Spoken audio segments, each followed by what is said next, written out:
I'd like to call the informational meeting of Sioux Falls City Council for Tuesday, July 28th, 2015 to order. Thank you everyone for showing up. And we've got a kind of a busy agenda, but fairly short. So we'll get into it. First thing is City Council discussion. Is there any open discussion from council members? Mr. Kiley. Yeah, one item that I have noticed here in recent weeks, actually my wife helped to point that out. If you remember, Heath Hofteaser had presented a number of months back that they were going to start putting retro-reflective backgrounds around the traffic signals, and so those are beginning to appear at various locations throughout the city, and this colorblind counselor very much appreciates that addition, especially in the evening, and the issue being that at night it is completely black surrounding the streetlight, so it's difficult to differentiate the position of the signal. And in my case, it's the amber and the red that's hard to decipher. So whether I should admit this or not, I just recently went through a flashing red light in the downtown area, and my wife kindly pointed that out to me, but it was just a situation where, number one, I made an assumption that I should not have because the other two intersections had been flashing yellow. This one was not. But then when I specifically drove to the other intersections then to see the effect that the background would have, and it was tremendous. I mean, it's kind of like night and day. So just wanted to mention that. Job well done, and I hope we can continue to have that spread throughout the city. As I remember, amber means speed up, right? I'm not going to say that. Okay. Let's go with proceed with caution. I've noticed those two, and it is caution and proceed with caution. So, Councilor Karski. Ironically enough, had that conversation with my daughter and some other young people in my vehicle driving home the other night, and they're saying, "Why are we doing that? Isn't that a waste of money?" And I said, "No, it truly isn't public safety." So thanks for bringing that up. I'm going to go off subject on that. Today's newspaper, we had an article on a retailer coming to town, Duluth Trading Company, and within there, the facade easement program was mentioned, and I've looked at this and thought, okay, our downtown's nice, and we are doing everything we can to keep it attractive and maintain the nice, friendly downtown that we want to have. I've often wondered really what is the return on that investment that we're making, and when I see that the sale really was helped by the facade easement, and that we're bringing a company with a national presence, a regional company that really does not have a lot of storefronts across the upper Midwest or across the country in general to Sioux Falls, and the one thing that helped make the sale was our facade easement program. So I just wanted to bring that to everybody's attention, point that out, and mention that it did help me a little bit on deciding if that was a worthwhile program or not.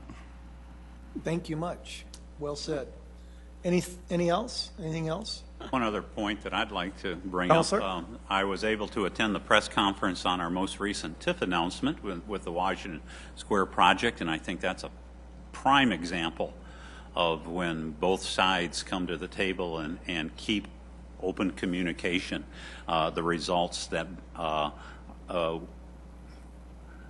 occur because of that, and so it's going to be a tremendous benefit to citizens, especially this downtown area. So job well done, city staff, and job well done with the project developers relating to the Washington Square.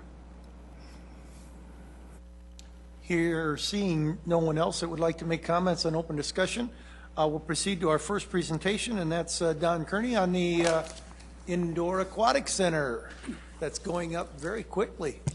Well, it looks like it is, but. Good afternoon, City Council members. Don Kearney with Parks and Recreation. I appreciate the opportunity to come before you to give you a quarterly update with our project team here today. And to get started, I just thought we would start by talking about some of our project goals that we have for the Aquatic Center. One of those goals was to have a top-notch experience for the patrons that utilize that facility. We also wanted to engage the community in the process through these meetings in front of you as city council members, but also in neighborhood meetings that we're having throughout the course of the project. We also want to make sure that the facility was multi-purpose to maximize usage. Want to ensure that was accessible to everyone. We wanted to pay with cash. We also wanted to preserve and enhance Spellerberg Park. And we also wanted to secure private support, which we'll talk about a little later in the presentation. As far as construction progress goes, things are going really good out there. It's amazing the progress the contractors and all their subs are making out on the site. As it relates to trees, we did remove 73 trees. We relocated within the park 20 of those trees that were small enough where we could still move them. We will be planting 78 new trees with the project, and so in total we'll have a net increase of about 5 trees for a total of 220 that will still remain on the site. As it relates to site work, there was a lot of soil that was hauled off on this project. Over 2,100 truckloads of excavated soil been removed. And then as you can see in the picture, they're grading out the parking lot and installing the base course for the parking lot, which you can see out there now. If you go out there now, majority of that parking lot is graded out, so you can get a good idea of what that looks like. As it relates to utilities, the water and sanitary services into the facility are connected. If you remember, they had a closure on Western Avenue. We anticipated it was going to take about three days, and fortunately it only took 2 because of the coordination that Sioux Falls Construction had with their subs, and so we're glad to get that back open in short order. Storm drainage work is progressing. You'll notice that we've got retaining walls up adjacent to those stormwater detention facilities, and you can see essentially the finished product of the retaining wall, especially on the south end, where that sledding hill will continue to be functional and usable throughout the course of the construction, and then for many years after that. Foundations, we did install over 500 geopiers to support structurally that facility to make sure that we didn't have any settling. Would also share with you that the footings for the 50-meter pool are complete as well. As mentioned by Councilor Rolfing, the project is going up in very short order. The masonry walls are going up, which really gives you a good feel for where that 50-meter facility would be located on the site. And we estimate that over 56,000 masonry blocks will be used to construct the aquatic center. So what to expect going forward? Excavation and pouring of the concrete for the 50-meter pool will continue through this summer and fall. You'll note that the picture that you see on the right is the 50-meter complex. They're actually standing on the mezzanine level of the 50-meter complex, and you see the concrete truck in the bottom right-hand corner. That's essentially in the deep end of the 50-meter pool for reference purposes. So things are going well. As far as placing structural steel, that will continue this summer and into the fall. We're going to be pouring the concrete on the mezzanine level so that the elevated seating area will get poured this fall and summer. We'll continue with the footings for and masonry for the recreational pool area. You'll start to see that come out of the ground as well, which is just south of the 50-meter pool area. And then the ultimate goal is to have the entire complex enclosed by the winter time. We do have a webcam up. It was working great as long as you were on the city's internet system within our system, but outside the system there was a problem. And so our IT folks have been able to remedy that in the last couple weeks.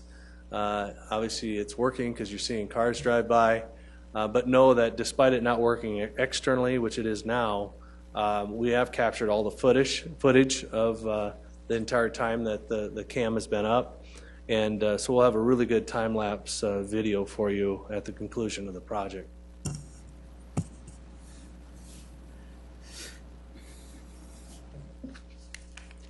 Also wanted to highlight and touch on the title sponsorship agreement. I know a couple of the council members were able to attend our news conference.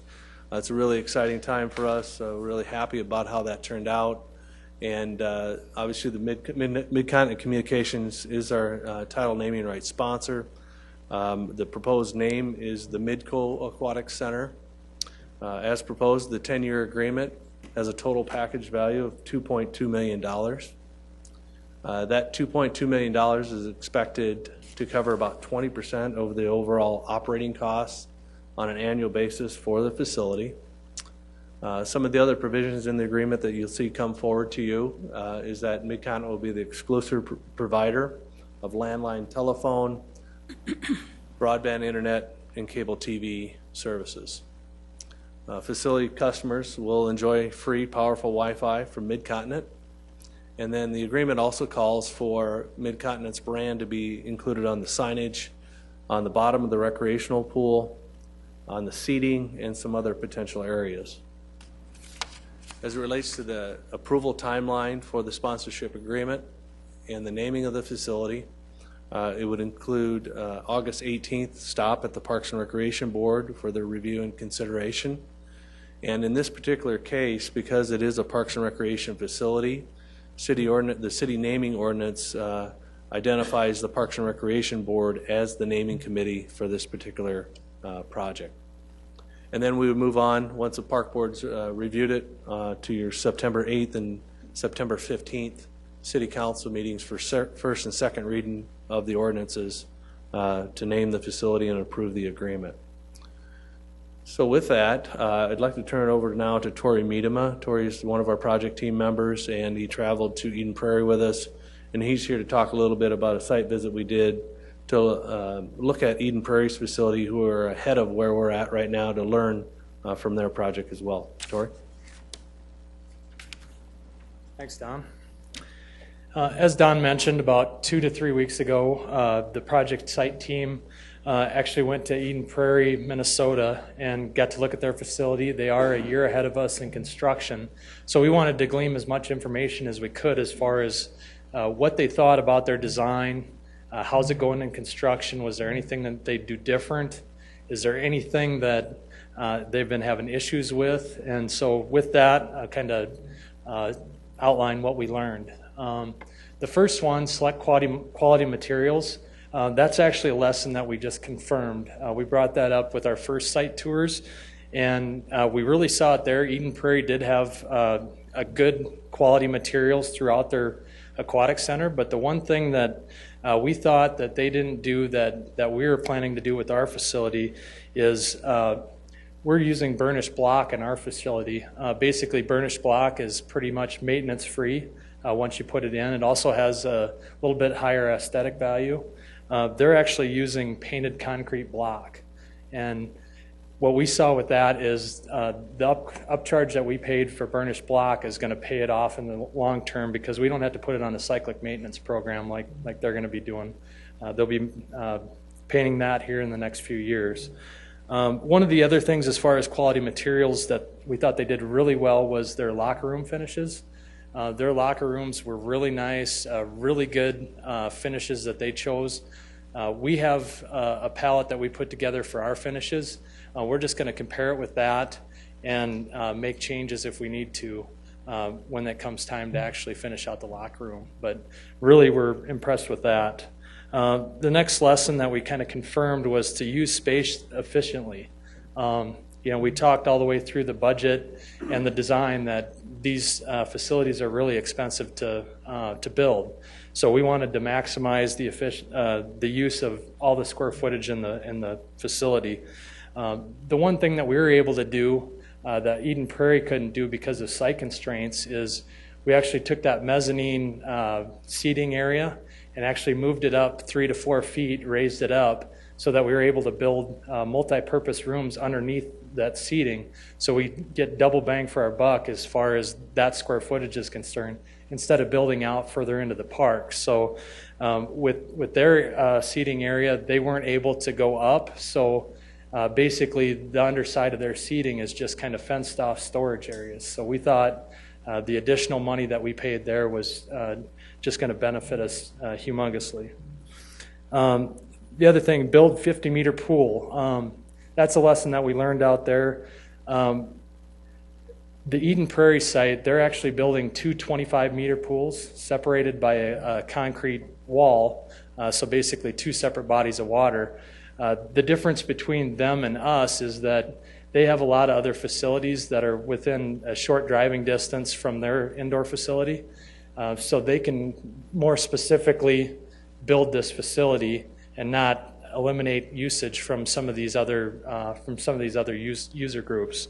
With our facility, we see that we're one of the only facilities within driving distance in South Dakota, basically. So we need to be everything to everybody. So we think that building the 50-meter pool with movable bulkheads just gives us so much more flexibility and functionality, gives us a lot more programming capability, and bring in more users and include everybody in the usage of the pool.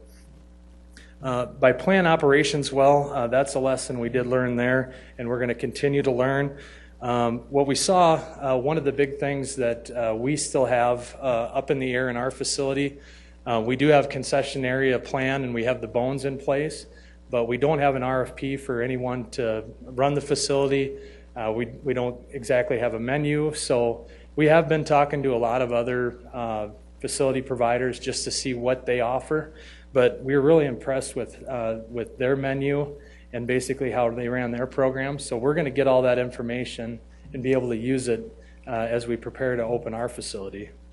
The other thing that we asked them to do was to give us their usage and fee schedules. Again, it's just some more information that we can get so we can check, how we have our schedules as far as the different bodies of water. We have them all worked out, but we don't know exactly how exactly it's going to work out until we get all the different requests from the different users. So this will give us just another facility to benchmark against, and so we think that is going to be invaluable. The last thing is fund through public-private partnerships. What we learned out in Eden Prairie is they're doing the exact same thing. We talked all along that we do need private sponsorship to help build this pool. In Eden Prairie, they actually have the user groups coming up with about $500,000 for their facility. So that kind of gives us a starting point when we start talking to these user groups. Now, they are providing different things for their user group than what we're providing for ours. We have, I think, a wider range of users, but it definitely gives us a place to start, and we think we're definitely on the right track, and that we'll be asking those users to pony up and have some skin in the game. With that, I'll turn it over to Tracy. He'll talk about the financials and the timeline going forward. Thank you. No, that's right. Thanks. Thank you, Tori. So in terms of the financial summary, looking at the kind of the budget picture through the end of June, you can see that to that point we had expended just shy of $1.25 million on the project. So we've got a long ways to go in terms of spending the funds allocated for the project. Very little through June had been expended for construction. See, almost $181,000, obviously, just really barely getting started. You'll see that ramp up considerably in the next update. Obviously, these numbers typically are a couple months behind what's actually going on the ground. By the time the work gets done and compiled for a pay request, and the pay request gets processed and paid, it can easily fall into like 2 months down the road. So that's the explanation for why construction through June is really very low. One significant change that occurred since the last update was on the professional fees, and for that same reason, as the design was in process in April, the numbers you saw as of the end of March were significantly less, so that $800,000 number is up about a little over $500,000 from 3 months ago. So that's really been the big change since our last update on the financial summary. There is one item of unfinished business in terms of the budget for the project is concerned, and I know you folks are keenly interested in the outdoor splash pad. When we talked back in February, it was discussed that the splash pad was not part of the base bid, that it would be bid as an alternate item. And I know the council at that time considered whether or not additional funds should be added to the budget for the project to make sure that that splash pad was in fact accounted for within the budget. The decision in February was to wait and see if funding would become available as we went through the bid process and costs were defined. Then again in April, we showed you at our update this number, $365,500 is the amount based on that alternate bid. We chose to wait again and recommended waiting because we weren't completed with the bid process, which we are now. And the recommendation from the project team will be to request funding for that splash pad. And I'm sure you'll have some questions about that. We'll be happy to answer those questions. But unless we hear some strong objections to moving in that direction, today our plan would be to return in August with a proposed supplemental budget appropriation to put that splash pad into the budget in the amount of $365,500.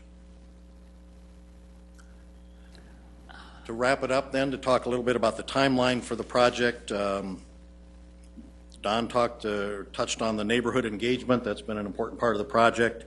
You can see on the timeline we've got a number of neighborhood meetings and site tours planned for the folks that live in the neighborhood. And I know they're kind of along that same line. There has been at least one neighborhood newsletter that has gone out, and I think they have more planned to try to keep the neighborhood informed on what's happening with the project. There are also some points on here that regarding the council engagement. There are plans later in the year when the project gets a little further along in the construction process to have you folks out, provide you with a tour in addition to the quarterly updates that we'll continue to provide here at your informational meetings. There are obviously a lot of project milestones that aren't reflected on this slide, but of course the goal ultimately in terms of construction is to complete the project and be ready and open for the public in the fall of 2016, which in order to make that happen, by this fall, winter, the building will need to be enclosed. And so that's the anticipation at this point, that by the time the snow is flying this fall, that the building will be enclosed. And Don touched on as well the naming rights and the agreement and the approval of the name, the timeline on that. He gave you kind of a specific thing, but essentially it goes to the Park and Rec Board in August, and it will be before you folks in September for your consideration and approval. So with that, the project team is here and ready to answer any questions you might have. Thank you. Councilor Staggers. Yes, Tracy, I guess I was wondering, how did the outdoor splash pad not get incorporated in the original numbers, but now we're going to be adding it on?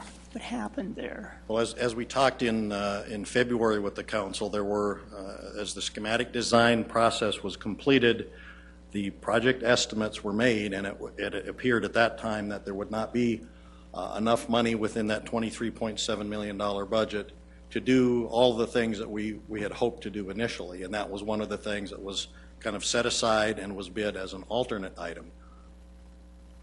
And so now we feel confident we can get the money for the splash pad? Well, that's going to be up to you folks to decide if you'll approve the funding for that. Thank you. Certainly hope you will do that. Thank you. I just have a couple questions for whoever wants to answer them. First one, splash pad, love the idea. I know we've kind of all talked about it, and it was just kind of a spur of the moment that we needed to chew on it a bit. My concern, not a question, more of a statement. My concern is as we took away a neighborhood pool in one of the core neighborhoods, that my hope is that we could offer this for free. There's not a neighborhood pool there, so that would be fantastic if that was something that the neighborhood could have access to. My question is in regards to the public-private partnerships. Exciting, Midco stepped up, fantastic. I am just hopeful that it continues to spur the public to continue the conversation, to want to pony up, if you will, additional funds. So my question is one, is Legends still consulting and attempting to get more sponsorships, or who's working on that, and what timeline? Is it just kind of open whenever, or is there anything else that can be shared about the Legends contract?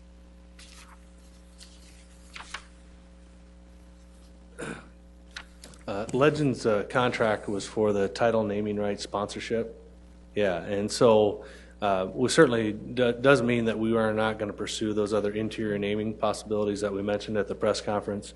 But Legends focuses really on the marketing value of those title naming rights sponsorships. And so the philanthropical piece that we're probably going to enter into with regard to the interior opportunities, they just felt was probably better handled by the city, and it really wasn't of enough scale, I think, for them to want to be involved in that process. If I may follow up, Mr. Chair. Yes, you may. I mean, I know we've talked about the jump off board things for the swim teams, the clocks, all those kind of things. Are there negotiations as far as we want only one beverage, cola beverage supplier? Or, I mean, what else are we looking for? I mean, what can we get out to the public and say, hey, let's think about how we can have these public-private partnerships? Yeah, those are all great questions, and they're all lots of pieces of the puzzle are working behind the scenes. I would tell you that we really wanted to nail down the title naming rights sponsorship and what that package consisted of before we started going out and trying to sell lots of other parts of the building itself. And so now that we have that very close to being executed, when we come to you in September, we will put together another package of, not only opportunities for naming inside the building, but also, pouring rights, things like that we want to pursue to the extent we can. Certainly is not the event center, but there's a lot of more food and beverage that's going to be consumed there, but want to explore any and all of those opportunities. Councilor Kiley. Thank you.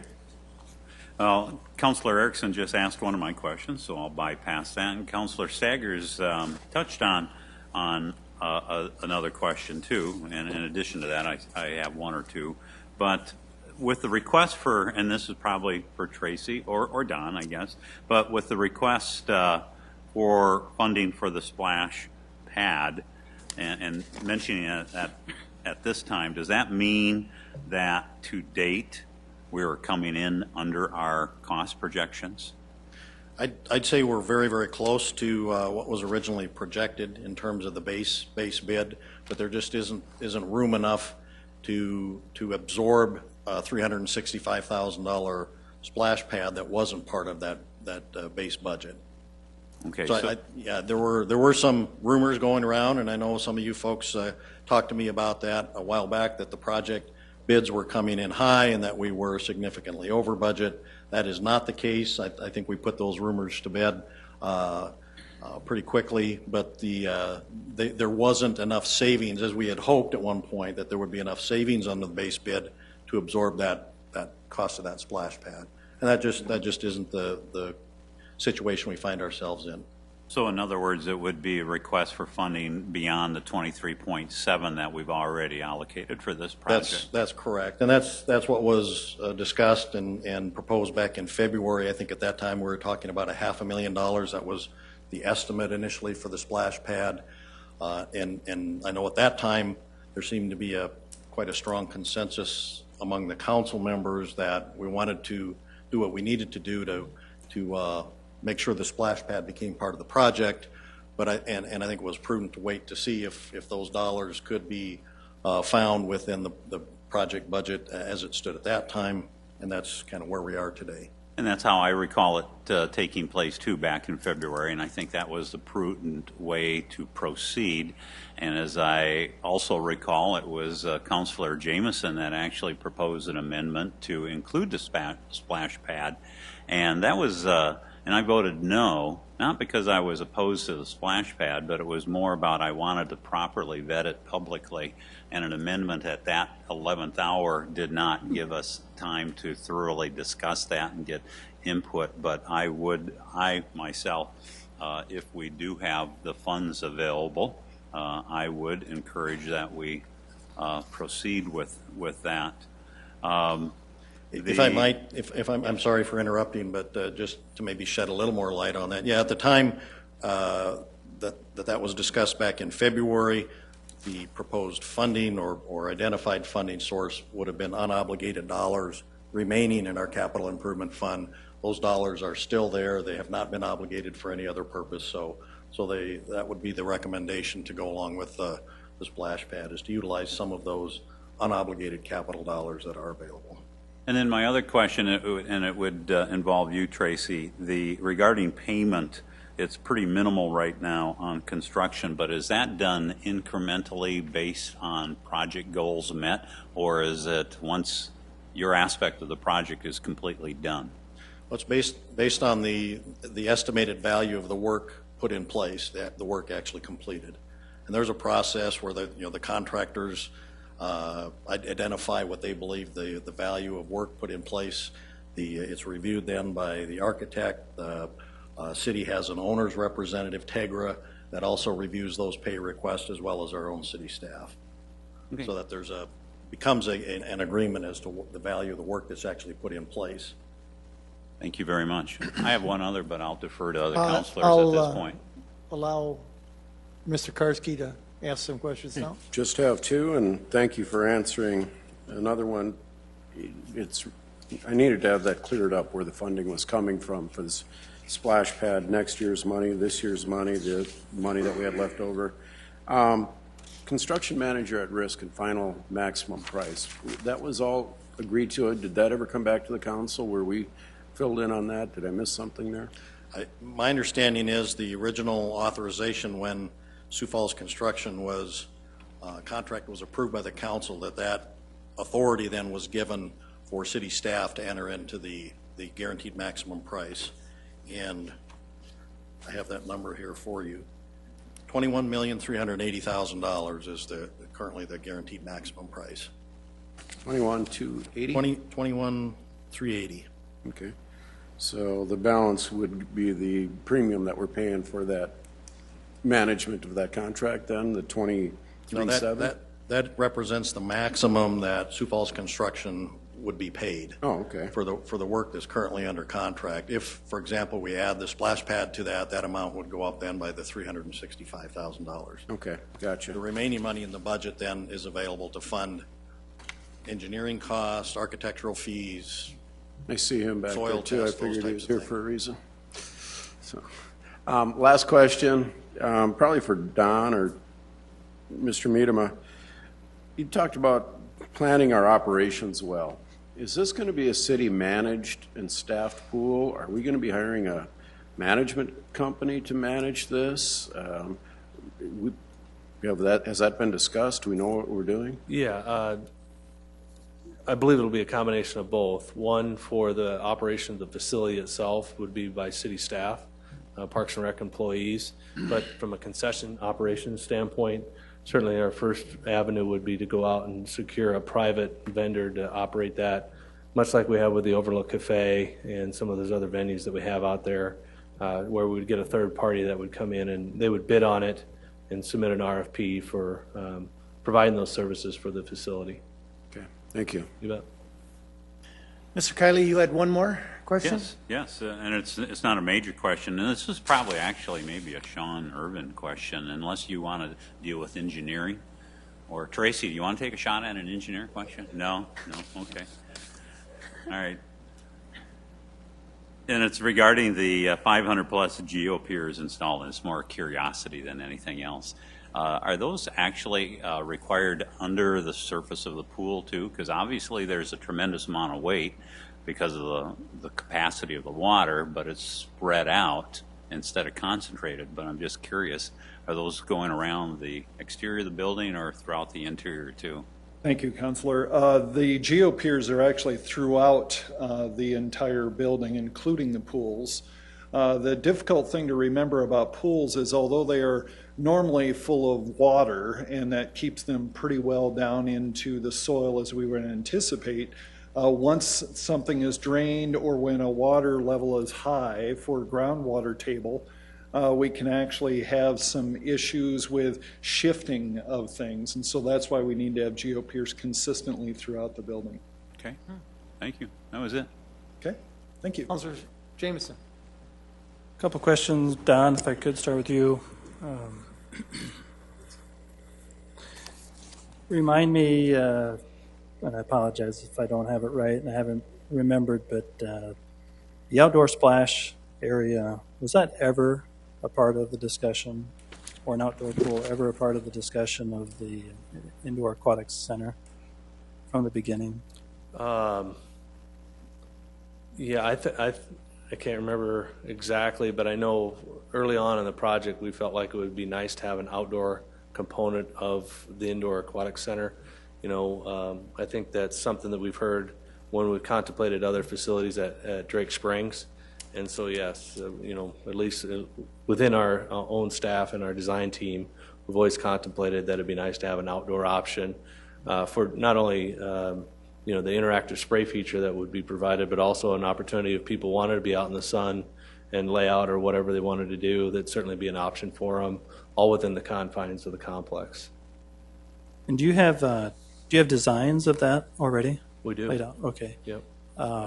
If I could get those again, at least I'd like to see them again, maybe separate, just now that this whole outdoor area will be kind of treated separately. The other part, I'm not sure if you can answer or maybe guide me along the way here, but somehow or another, I just feel like adding the $365,000 now kind of puts all of the other spending that has happened in the past just kind of like, trust us, we did the best we could with it to spend it on everything we thought would be great, and we're getting the best we can for the $23 million. If you had to explain that or share that and really convince others that you did do that, how could you do that? Well, one of the things that we did as we talked about it is that we felt like we're very early in this project. We're just coming out of the ground. And so we've consulted with Tegra and our design team at TSP and with Sioux Falls Construction, because we have to maintain a certain level of contingency available for the project. And so to deplete that to fund the aquatic center could potentially leave us short on finishing out the project as originally contemplated. So it's at this stage in the game, we feel like it's really important to maintain that contingency per the recommendations of Tegra. Right, but I guess, Don, what I'm really trying to get to is if you really had to, if you had to show it to us that you were, all the spending that you've done and the estimates that you projected, the costs that have come in, everything is on budget, on time, and on line, and there's no hiccups, no mistakes, no forgotten matters, no excuses. How would you explain that? How would you show us? Is it just not for show? How could you show us? I don't know. I might defer to Tracy. I'm not sure I understand your question, but maybe Fair Tracy enough, does. Fair enough. What I'm really getting at, Tracy, maybe if you can, anybody, frankly. I'm getting pressure from others who are saying you guys are going to keep giving money to this thing until it gets to $25 million or something. And there is no stopping. First off, there's no stopping the indoor part. Now all the pressure is put on us allocating more money just for the outdoor part. And what I'm trying to do for you and all of us is to generate some trust in the money that we've already given you to do this project so that you could somehow prove it to the public that what you are doing and what you've been spending it on is right on line. The estimates maybe came in low over here but came in high, so it balances out. Is there any kind of math that you can show us to help build that trust with the public? Well, it's certainly a money question, so I just Fair enough. asked I Tracy if he could speak to it. While Tracy's coming up, would this be possibly something that our construction manager at risk would be able to help explain that entire process and establishing costs and staying within the confines of our budget? Yeah, and I know Tony is here. He could maybe add to whatever comments come to my mind here. I'm not really sure I'm going to be able to answer give you an answer that you're looking for, but it is the process is set up to be very, very competitive in terms of the construction, and there were, I believe, 4 packages that were put out for competitive bids. The last package was a sizable one that involved, for example, the mechanical and plumbing and some of the interior finishes. And so those packages are put out individually for competitive bids. So that's from a standpoint of getting the best value for our dollar, I think that's maybe part of the answer. The other aspect of that is, well, what amenities are in the facility? And I think we've tried to be, there have been a lot of public meetings, a lot of input, a lot of presentations that have been given in terms of what the facility is going to look like, how many bodies of water there are, how big it's going to be, the whole current channel, the recreational piece, the competitive 50-meter pool, the bulkheads, the water slide. I mean, all those things have been out in the open in the public. So I think we've certainly tried to convey to you and to the public a clear picture of what we're going to get for those dollars. I'm not sure, Counselor, if we're even getting close and trying to answer your question or give you what it is you're looking for, but I think it's been a very transparent process in terms of the splash pad. I think that was, as I mentioned earlier, that's something that's been a discussion item for many months now. I think we were very clear and very upfront with you last February when we first talked about it, that was going to be a not included in the base bid, but would be an alternate, so that that I think everybody understood from the get-go that would be and may or may not end up in the final project. We hoped that we would be able to fund that within the dollars that you'd appropriated. Didn't turn out that way, I think, and Don talked about having enough money in contingency, given how early we are still in the construction process. I don't think it's prudent to deplete that contingency amount. I think if we, according to my calculations, if we funded the splash pad out of contingency, we'd have about $200,000 roughly left in contingency for the balance of the construction for a year plus. And that, according to TAGRA and their recommendation, is we'd be foolish to proceed on that basis. So I don't know if we're even close, but if you'd like, we can maybe ask Tony from Sioux Falls Construction to elaborate a little more on the competitive process or the bid process that is used to try to get the best bang for the buck. I would suggest that maybe we go that route in the future. Just a second. Continue, Councilor Jamieson. So I just want to make sure I got the number right. So you're saying roughly right now you might have 565,000? It's between 550 and 600, I think, in contingency. That's contingency that hasn't been identified to be used for something else. TEGRA initially recommended that we should have owner's contingency of about 750. We're into the project a little further now, and every day that goes by, I think there is less and less risk, and the closer we get to having the project completed, the less risk there is that some unknown will pop up and we have to utilize that contingency.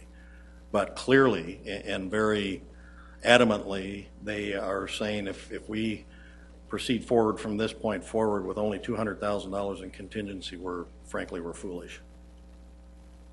One last question maybe for, and Tracy, thank you for trying to get through that. I'm not sure what the answer is, and maybe Councilor Kiley has a solution as well. But one on the design or layout of the building.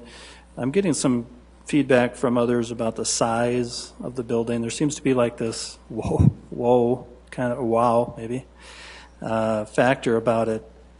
But as well, is there any design features that will help it blend in maybe to the hillside better? Could you explain that or tell me what you're going to do? Yeah, I can start out, but Sean's probably another better source for you there. But we are building into the side of the hill there. There's about 13 foot of elevation change from basically the front entry to the back side of the 50-meter facility. And so one of the things you'll see is that you'll see that building actually get backfilled. And so I think that'll help the apparent height of the building. But the other part of it is that there's another level that goes in front of the existing walls that you see go up there. And so that'll break up the building as well. But I'd certainly recommend that you have Sean comment on that as well. Sean?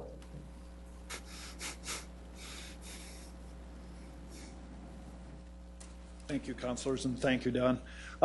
And he's exactly right. As that gets backfilled, the grade or the ground up against the building will help reduce the apparent height of things. Right now, it looks really tall because it's sitting on a fairly flat piece of ground. And then he's right also that there's a story to a story and a half spaces that go to the south of those, and those will help decrease the apparent height of that as well. And keep in mind you'll notice it's rotated slightly from Western Avenue, so that also helps in kind of the perception of the height of the building. And then when you see, you'll find that when block walls first go up, the building always looks larger than when you start putting brick on. Brick is a smaller scale unit, and as you put that on the building, it decreases the apparent scale of the building at the same time. I know it's hard to picture those kinds of things right now, but you'll find that as the building becomes more complete, it starts to drop in overall scale appearance. Councilor Kiley. Is there not additional landscaping planned, especially along the north side, which cannot be installed until actually the building is nearly completed, that will help it to blend even further? So the individuals that are on the north side looking south, it doesn't have quite the impact that it does now? That is correct. There is a series of trees on that north side that will help to kind of screen that wall from the baseball field and that kind of thing to help with that appearance also. Councilor Staggers, did you have one more question? Yes, I did. I just wanted to clarify. The manager at risk is guaranteeing us a price of $21,380,000. Is that right? I think that is the correct number, and maybe Tony can address this if you have a question for Sioux Falls Construction specifically, Kermit. I just want to make sure about the guarantee. And then we have this fudge factor then, basically of, what is it, a couple million that we will be able to use if the need arises or something like that? The contingency is actually included within that $21,380,000. It is a portion of that already. Okay, because the aquatic center budget is 23 million, according to what we have here before us, is $23,700,000, then plus $365,000 for the splash pool. So we have a contingency fund within the guarantee, and then we also have this additional money that's not part of that we could also use. Is that fair to say? Tracy? Maybe Tracy can address that for you. There are project costs that Sioux Falls Construction does not pay. They paid to construct the building. Mm-hmm. Sean works for TSP. TSP is the architect, and what the city will pay them is outside of what we will pay Sioux Falls Construction. So that has, the architectural fees have to come out of that $23.7 million budget as well. So in addition to the guaranteed maximum price of constructing the building, we also have what are called soft costs for architectural fees, soil tests, site surveys, legal fees, any of those types of things are over and above the guaranteed maximum price. So we've got to have more in the budget than just the guaranteed maximum price, and we do. Okay. Does that help clear that up? Yeah, that does help clear it up, but at the same time, the citizenry, they hear about a guarantee of $21,380,000. They think that's what it's really going to be, but it's not going to be that. That's the concern. Sioux Falls Construction has guaranteed that they will deliver that construction for that price. Mm-hmm. Okay, thank you, everyone. We need to stop this right at this point. I have a number of questions, but I'll get to Don and Tracy and Sean with them, and on the side, and we'll go from there. Is there anything else that we need to look at today for the informational?